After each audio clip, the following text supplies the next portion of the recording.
I want to play my Gibson custom 1960 Les Paul Standard ultralight aged Murphy Lab. We're going to find out if this thing's any good. This video isn't like other videos out there, you know, where they talk for 7.5 minutes and only play the guitar for a minute, minute and a half. There's about 15 minutes total playing time here, but there's still some talking. And yes, I am highly sunburnt. This looks messed up, doesn't it? And as always, the signal chain is listed in the description down below. There's also chapter markers. If you want to jump around, you can do that. But enough talking. Let's get after it.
So you can't really do a review on YouTube unless you talk about the specs, right? I'm gonna very quickly do that and then we'll get back to 5 more sound samples. So starting off, we have a one-piece lightweight mahogany body with a 2-piece carved maple top. We have a one-piece mahogany neck that has the 1960s slim taper neck carve. We have a light rosewood fretboard rather than a dark rosewood fretboard. It's also bound with the fret nibs, and we also have the cellulose nitrate inlays. The front of the headstock is where you're going to find the inlaid Gibson logo. Also, the Les Paul model is silk screened on the front of the headstock. On the back of the headstock is where you're going to find the Kluson double ring vintage deluxe tuners. These are a premium tuner. They're also vintage sizing. So if we look at the front here, the holes are a little smaller.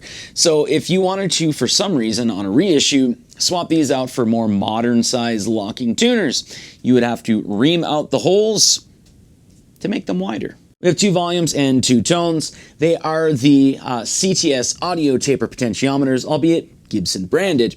Everything is hand soldered here. We also have the paper and oil capacitors, which a lot of people call them the bumblebees. A 3-way toggle switch, which controls the custom buckers, which are Alnico 3. We have an ABR1 with a stop bar. The ABR1 has the nickel-plated brass saddles. And also, if you look, the ABR1 is drilled directly into the body. You can't forget that we have a nylon nut. But that's it for the specs. Here's 5 more sound samples.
And just as I say in every one of these type of videos, I'm doing the next part here to appease the internet. I'm trying to prevent tears from forming themselves into comments. It is highly beneficial though, so I am going to be playing this clean in all 3 pickup positions.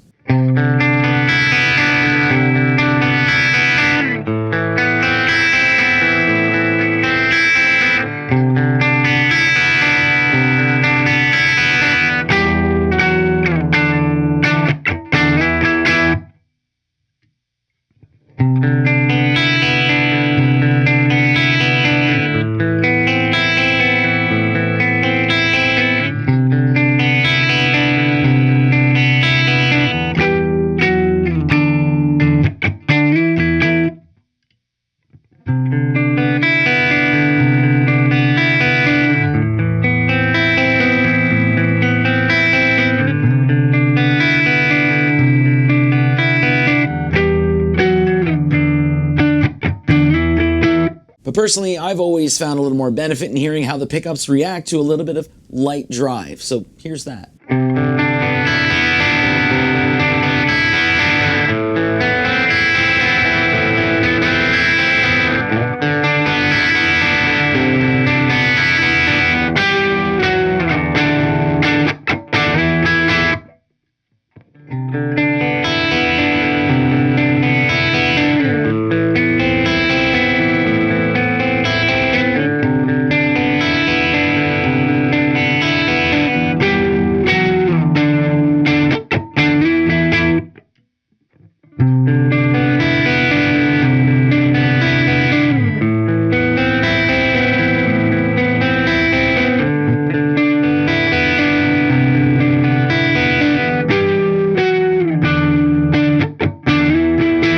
And as stated earlier, we do have the Audio Taper CTS Gibson branded potentiometers, hand soldered with the paper and oil capacitors, so the bumblebees. So let's go ahead and hear how they sound, so we'll wiggle some knobs around.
Now, naturally, you might want to hear the custom 1960 Les Paul Standard versus the Gibson USA Les Paul Standard 60s. I have 2 videos, one that does more audio samples, and then one that actually lists all of the spec differences. So I'll link both of those in the description down below.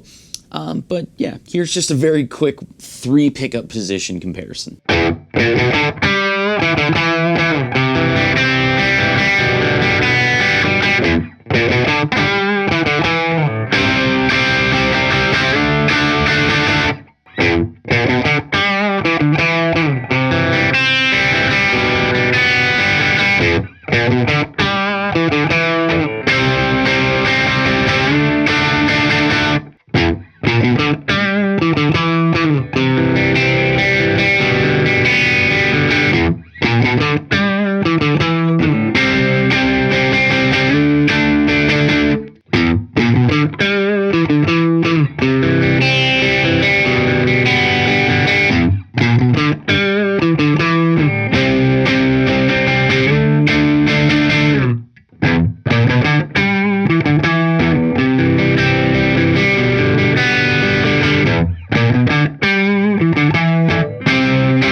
And of course, as far as custom shops go, 1960 versus the 1959 holy grail of Les Paul standards.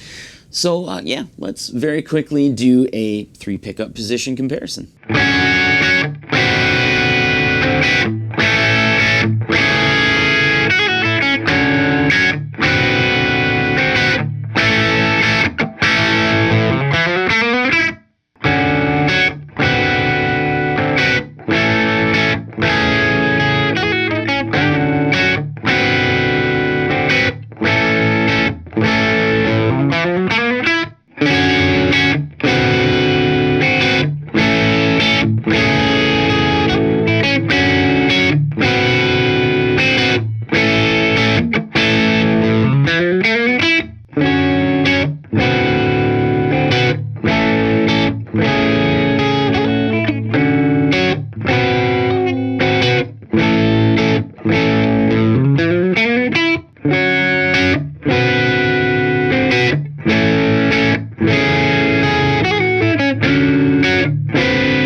And finally, to round out all of the sound sample comparisons here, let's do the 1960 versus a 1961 Les Paul standard.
Alright, so that is it for all of the different sound samples and the sound sample comparisons. So that should give you, of course, with my hands, my choices on what to play, and of course amp choices and setting choices. That should give you, some information as to whether you think this guitar sounds good, which is about 10% of the equation, rather than the other 90, which is feel and stuff like that. Generally here I talk about my thoughts on the guitar, but I really quickly want to touch on the Murphy Lab here. So this is an ultralight aged Murphy Lab custom guitar. So basically it's the same thing as the 1960 VOS, however it was finished and all of the different stuff was done to it. It was aged in the Murphy Lab.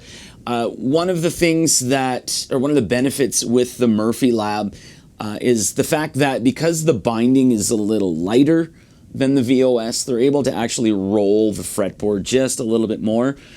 That does come more into play with the heavier age stuff because, the binding doesn't have to be as intact. Now, I played quite a few of the heavy aged Murphy Lab stuff. There's definitely a market for it. There's definitely players that love to have that, played in feel, beat up sometimes feel. Some of the heavily aged stuff, like I played heavily aged Gold Top, and that scared the crap out of me because it literally it felt like there was like, you know, you took sandpaper and then a couple of knives and maybe some hammers to it. To me, it was definitely overly played in, but it wasn't something that I was, that had a lot of appeal towards. But the ultralight aging on this, it's so nice. It does not seem like it's a beat up guitar. This is something that I'll be able to age naturally over time. But it's also really hard to capture. Like, I can do whatever the heck I want here and the different lighting to move things around. You may or may not be able to see all of the different like aging spots. But the whole body here, it's definitely aged. There's a whole bunch of different lines and stuff like that where they aged the finish itself. It's more evident on the back here with the red aniline dye. You can see it a little better. And the aging goes all the way up the neck to the back of the headstock to the front of the headstock. So I have some people who have asked me with the ultralight aging, because there's not like chunks or anything missing from it, do you actually feel the difference? And the answer is yes, because it is aged all the way up the back of the neck. So it's something that you do notice. I find it really comfortable. I don't find it more comfortable or less comfortable than the regular VOS necks, but it is something that you definitely notice when you're playing. And it just looks really cool. And like with the ultralight aging stuff, it's not like an incredibly higher dollar amount that you're paying. So it is something, like I said, there's definitely a market for it. It may or may not appeal to you. But for the ultralight stuff, I think that's as far as I would go, personally, just for my tastes. But I think it's really cool because it is aged all over, but it's hard to pick up, you know, with a camera or something. So now that we've gone over the Murphy Lab portion here, let's talk about the guitar itself and my thoughts on the guitar. And just like all of the other reissues that I do own, this thing does ring out as one solid piece. There's just something with the way that they make these guitars, whether it be the fact that the ABR1 is drilled into the body, we have the nickel-plated brass saddles, the one-piece mahogany back versus, you know, 2 or 3 pieces for the Gibson USA range, and just the fact that they use the hot hide glue. I know that could be tinfoil hat territory, but this thing does just vibrate out as one whole piece. It's a lot more appealing to me to continuously reach for than the Gibson USAs that I've owned for years and years and years. And the custom buckers here as well. I've always been someone that has preferred the Burstbucker 2 and 1 combination, or even the 59 tributes that they made, because those are a little more reserved. So they're not as hot as, say, like the 61R, 61T, the 60s Burstbuckers, or the 490s, or the 500s. But the more reserved pickups, I always call them, so not as hot, they just give you, it seems like they give you a little more control over the overall sound, whereas with, say, the 60s Burstbuckers that are in the 60 or 1960 Les Paul Standard 60s, there's a lot more focus on the low end and the high end. They're not scooped by any measure or anything like that, but there's just a lot more emphasis on them. So what happens is, depending on what you're looking for in your playing, you're more than likely going to have to adjust that on your amp itself, to accommodate the emphasis there. So the custom buckers here, they are a more reserved pickup. There's no real emphasis on anything. And when I say emphasis, I mean there's not like a lot of increased emphasis on something. So there's a little bit more of a sweeter top end to these pickups than like the Burstbuckers 2 and 1. but it's not like it's an increased top end. So it's not something you actually have to go and fix on your amp. You can leave your amp alone with that, versus like the 60s burst buckers or the 490s or the 500s. You really have to adjust your amp to, you know, compensate for the fact that there's increased focus on certain areas. And because of that, they do seem to be a little more reactive. And the fact that they're unpotted as well really does help. What a lot of people, not all, but a lot of people do eventually find after playing potted pickups after years and years and years. Like, I've been playing for 30 years. Most of the pickups that I've used in the past were potted. The 60s burstbuckers and the burstbuckers 1 and 2, they were unpotted. The Alnico 3s here are, the custom buckers are unpotted as well. It just seems like when pickups are potted, and this could just be, you know, just something you notice over time or what have you, it does seem like, it's hard to explain. It's almost like you have a blanket over the pickups a little bit. With unpotted pickups, it's like taking that blanket off. But you still have to kind of choose the pickup that has what you're looking for in it. It kind of seems stupid, but like the 60s burstbuckers, they're great, but I could never really fully fit them with my playing personality or playing preferences. I'd constantly be going in and adjusting the amp, whereas these, they're just really well balanced, and they just have a little bit of that sweeter top end, which is something that really appeals to me. And the nylon nut here, it scared me a little bit in the beginning, because like most people, when they hear, oh, nylon, they think, you know, women's clothing. That's definitely not the case here. It's very hardened nylon. But I have read in the past where people have had issues with the nut, and they wound up just completely replacing the nut. I have 7 VOS guitars, well, 6 VOS and 1 Murphy Lab, that have the nylon nut, and I don't have any tuning issues. I don't have any issues whatsoever with them, so I'm not sure if I'm extremely fortunate with that, and I've just gotten 7 really, really good ones.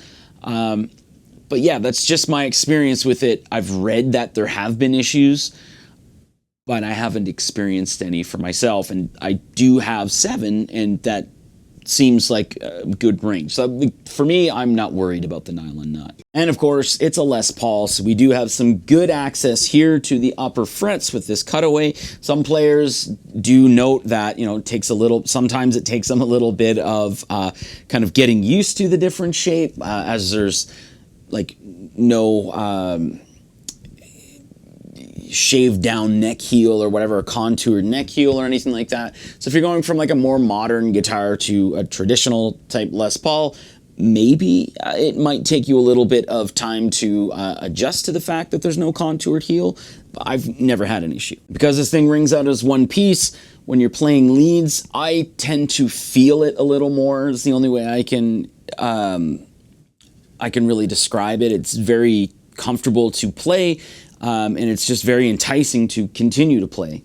And the same goes for things like strumming, chording, or just playing general rhythm. The way that this guitar reacts or vibrates, I guess you could say, some people have said to me like, oh, they're unpotted pickups, and it's like a reissue, so it's like a 60s style or 50s, 60s style guitar, and because of all of the different things in it to make it, you know, as historically accurate, I guess, as you could say, as they can make it, that, you know, like I'll have trouble with playing high gain, and that's definitely not the case.